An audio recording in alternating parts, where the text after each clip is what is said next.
Et si tout ce que tu as vécu jusqu'ici, la solitude, le sentiment d'être à part, les nuits où tu ne comprenais pas pourquoi tu étais différent, différente des autres, et si tout ça n'était pas une malédiction, mais une préparation? Arrête-toi une seconde. Tu es là, sur cette vidéo, à cet instant précis. Ce n'est pas un hasard, parce que ce message n'est pas fait pour tout le monde. Il est fait pour celles et ceux que Dieu a mis à part depuis le début, pour ceux qui ont toujours senti qu'il y avait quelque chose de plus grand qui les attendait, quelque chose que les mots ne peuvent pas encore tout à fait nommer, mais que ton âme reconnaît déjà. Tu fais partie des Chosen One. Et aujourd'hui, ton nouveau travail, c'est de voyager à travers le monde et d'être heureux. Oui, tu as bien lu, tu as bien entendu. Pas souffrir pour mériter, pas te sacrifier jusqu'à l'épuisement, pas attendre que les choses changent un jour, peut-être, si tu es assez sage. Non, voyager, découvrir, respirer, rayonner. Parce que Dieu ne t'a pas choisi pour une vie ordinaire, il t'a choisi pour une vie extraordinaire, et il est temps que tu le crois vraiment. Dans cette vidéo, je vais te montrer les 10 étapes exactes que tu peux commencer à vivre dès maintenant pour entrer dans ta destinée de Chosen One. On va parler de liberté, de foi, de voyage intérieur et extérieur, et de comment Dieu t'appelle aujourd'hui à te lever et à marcher. Mais avant, abonne-toi. Si tu es nouveau, nouvelle ici, appuie sur ce bouton maintenant, parce que cet espace a été créé spécialement pour toi, pour les âmes qui cherchent plus, pour les esprits qui ne se contentent pas du superficiel, pour ceux que Dieu appelle à s'élever. Et maintenant, écris «Choisis» dans les commentaires pour activer la déclaration sur ta vie. Écris-le maintenant pendant qu'on commence, parce que les mots ont du pouvoir, et tu es sur le point de le voir. C'est parti. Tu t'es déjà demandé pourquoi tu ne rentrais pas dans la case. Pourquoi, au milieu d'une foule, tu te sens quand même seul. Pourquoi les conversations banales t'ennuient profondément. Mais dès qu'on parle de sens, de Dieu, de destinée, quelque chose en toi s'allume instantanément.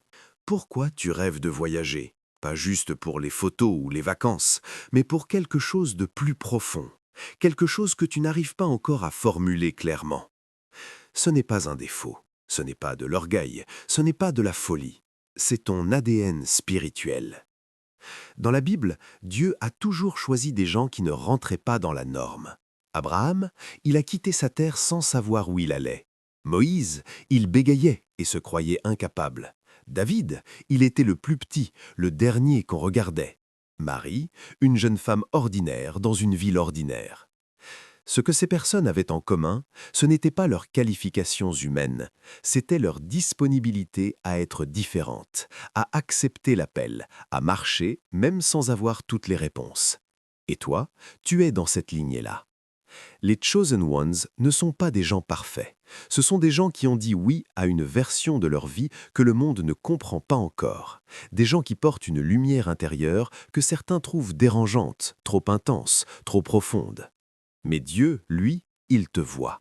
Il te voit dans ta complexité, il te voit dans tes doutes, il te voit dans tes aspirations nocturnes, ces pensées que tu n'oses pas toujours partager parce que tu as peur qu'on te juge. Tu n'es pas trop sensible, tu n'es pas trop ambitieux, ambitieuse spirituellement, tu n'es pas perdu. Tu es exactement où tu dois être, au début d'un chemin que Dieu trace pour toi depuis bien avant ta naissance. Et ce chemin, il passe par le voyage, par la liberté, par la joie. Pas un jour, pas quand tu auras tout réglé, maintenant. Écris « Je suis prêt, prête » dans les commentaires si tu ressens que c'est le moment pour toi. Laisse tes doigts confirmer ce que ton cœur sait déjà. Il y a quelque chose que personne ne te dit sur la solitude des âmes choisies. On t'a peut-être dit que tu étais trop exigeante, que tu idéalisais trop, que tu cherchais quelque chose qui n'existe pas, que tu devrais redescendre sur terre et accepter la réalité telle qu'elle est. Mais voilà la vérité que le monde spirituel connaît et que le monde ordinaire ignore. La solitude que tu ressens, c'est le signe que tu as été mis à part pour une mission. Jésus lui-même se retirait souvent seul. Les prophètes traversaient des déserts. Jean-Baptiste vivait dans le wilderness. Paul a passé des années à intégrer sa révélation avant de commencer son ministère. La solitude n'est pas l'absence de destinée. C'est souvent la salle de préparation de la destinée. Quand tu te sens incompris, c'est parce que tu portes quelque chose que les gens autour de toi ne peuvent pas encore voir. Ils ne te voient pas mal, ils ne voient pas encore ce que Dieu voit en toi. Et c'est là que beaucoup de Chosen Ones s'arrêtent. Ils interprètent le silence comme un rejet. Ils interprètent la différence comme une erreur. Ils se rétrécissent pour ne plus déranger. Ne fais pas ça. Ta solitude est une invitation à approfondir ta relation avec Dieu, à aller chercher en lui ce que les hommes ne peuvent pas te donner, à construire une intimité divine si profonde qu'elle devient ton ancre, peu importe où tu vas dans le monde. Parce que oui, les Chosen Ones voyagent, mais ils voyagent ancrés. Ils explorent le monde depuis un centre intérieur stable. Ils portent leur maison en eux. Et cette maison, c'est leur relation avec Dieu. Tu n'as pas besoin que tout le monde te comprenne. Tu as besoin que celui qui t'a fait te comprenne. Et il te comprend parfaitement, entièrement, depuis toujours. Écris 777 dans les commentaires pour briser le sceau de la solitude sur ta vie. Déclare-le. Ce cycle se termine ici. Et si voyager n'était pas un luxe, et si ce n'était pas quelque chose que tu mérites seulement après avoir suffisamment travaillé, assez souffert, assez prouvé ta valeur, et si voyager était pour toi une forme d'obéissance. Abraham a voyagé sur ordre divin. Il ne savait pas où il allait. Il est parti ne sachant où il allait, dit l'Épître aux Hébreux. Et c'est ce départ dans l'inconnu qui a activé toutes les promesses de Dieu sur sa vie. Ruth a quitté son pays, sa famille, tout ce qu'elle connaissait. Et ce voyage l'a conduite à Bouze, à la restauration, à la lignée du Messie. L'apôtre Paul a traversé des continents entiers, à pied, en bateau, à travers des tempêtes, pas parce que c'était confortable, mais parce que l'appel était plus fort que le confort. Le voyage a toujours été un outil divin pour déverrouiller la destinée. Et toi, ce désir profond que tu as de voir le monde, de bouger, de découvrir des cultures, des paysages, des horizons nouveaux, ce n'est pas de la fantaisie, c'est un appel. Dieu t'appelle à élargir ton territoire, pas seulement géographiquement, mais intérieurement. Chaque nouveau lieu que tu visites te révèle une nouvelle facette de Dieu, une nouvelle facette de toi-même, une nouvelle dimension de la création qui chante sa gloire. Le psalmiste dit « Les cieux racontent la gloire de Dieu ». Imagine voir ces cieux depuis Tokyo, depuis le désert de Namibie, depuis les fjords de Norvège, depuis les rues colorées de Carthagène. Chaque paysage est une lettre d'amour de Dieu à ceux qui ont des yeux pour voir. Mais voilà le piège. Beaucoup attendent d'avoir assez d'argent, assez de temps, assez de sécurité. Et pendant qu'ils attendent, la vie passe, les années passent, et l'appel reste sans réponse. Les Chosen Ones apprennent à bouger par la foi avant d'avoir toutes les réponses pratiques. Ce n'est pas de l'irresponsabilité, c'est de la confiance radicale. Tapez « Je voyage par la foi » dans les commentaires pour activer cette déclaration sur ta vie dès maintenant. Parlons de l'ennemi principal des Chosen Ones. Ce n'est pas le manque d'argent, ce n'est pas le manque de temps, ce n'est pas le manque d'opportunités, c'est la peur. La peur déguisée en sagesse, la peur déguisée en prudence, la peur déguisée en « je ne suis pas encore prêt, prête », la peur déguisée en « peut-être un jour ». Et cette peur, elle a une voix. Elle dit des choses comme « et si ça ne marche pas ? Et si tu échoues devant tout le monde ? Et si tu n'es pas vraiment appelé ? Et si tu te trompes ? Et si les autres avaient raison sur toi ? » Tu reconnais cette voix ? Cette voix n'est pas la voix de la sagesse, c'est la voix du sot. C'est la voix qui a été posée sur ta vie pour t'empêcher d'entrer dans ta destinée. Et il est temps de la briser. La Bible dit « Car Dieu ne nous a pas donné un esprit de timidité, mais un esprit de force, d'amour et de maîtrise de soi. » 2 Timothée 1, 7.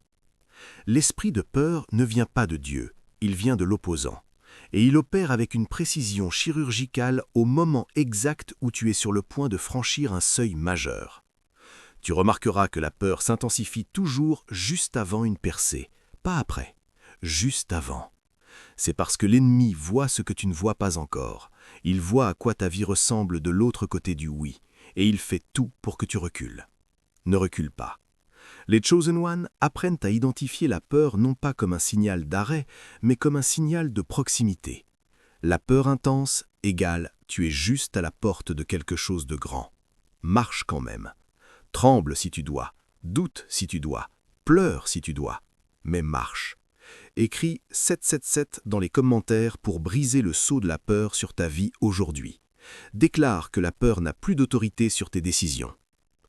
Il y a un moment dans la vie de chaque Chosen One, un moment précis, un instant où quelque chose change, où la réalité d'avant ne peut plus tenir, où rester immobile devient plus douloureux que bouger.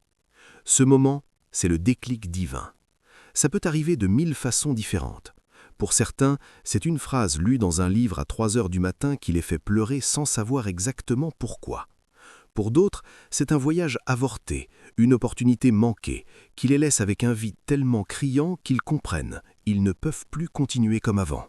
Mais voilà la vérité que le monde spirituel connaît et que le monde ordinaire ignore.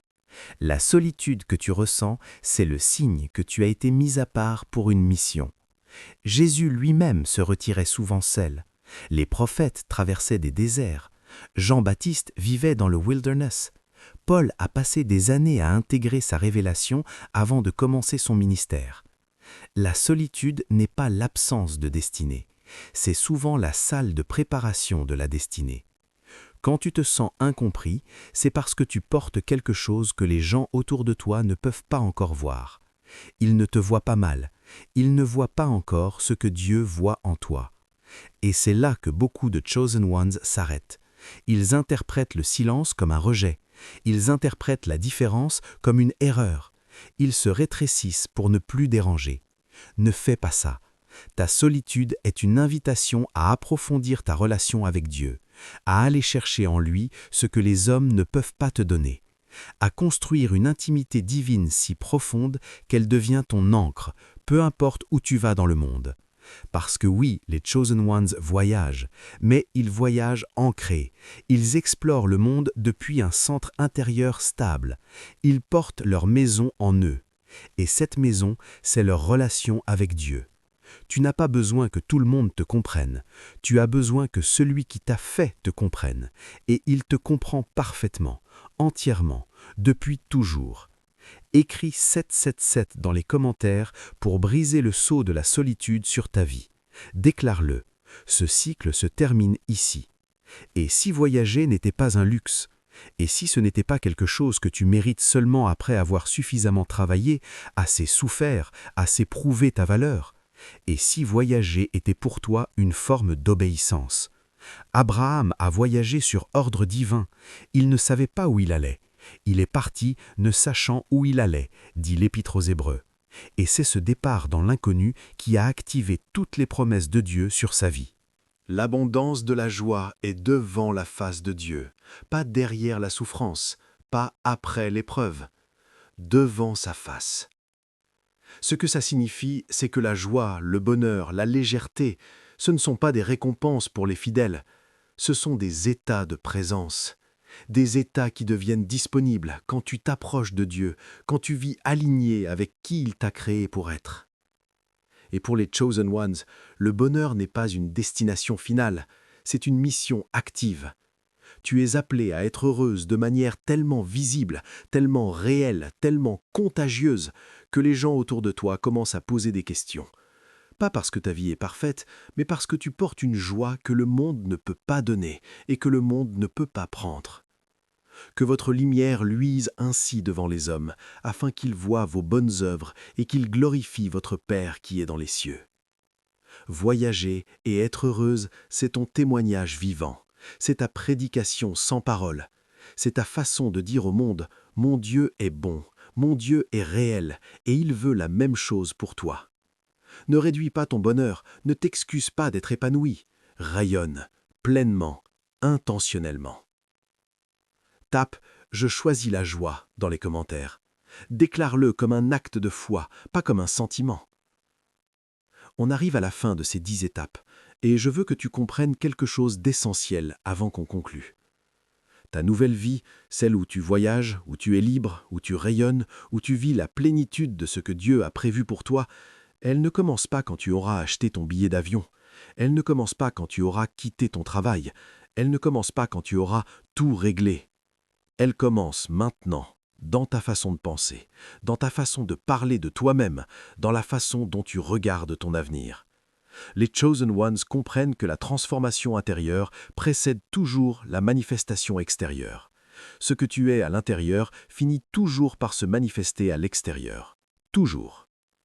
Alors commence maintenant à te voir comme quelqu'un qui voyage, qui vit libre, qui est heureuse, qui a dit oui à l'appel de Dieu sur sa vie. Commence à parler différemment. Je vais voyager, et non, j'aimerais voyager un jour. Je suis en train de construire ma vie de liberté, et non, j'espère que ça marchera. Les mots créent des réalités, et les mots alignés sur la promesse de Dieu créent des réalités divines. Tu as été choisi.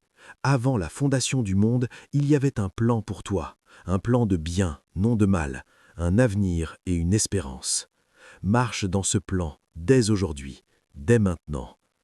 Écris « Nouvelle vie commence maintenant » dans les commentaires pour sceller cette déclaration.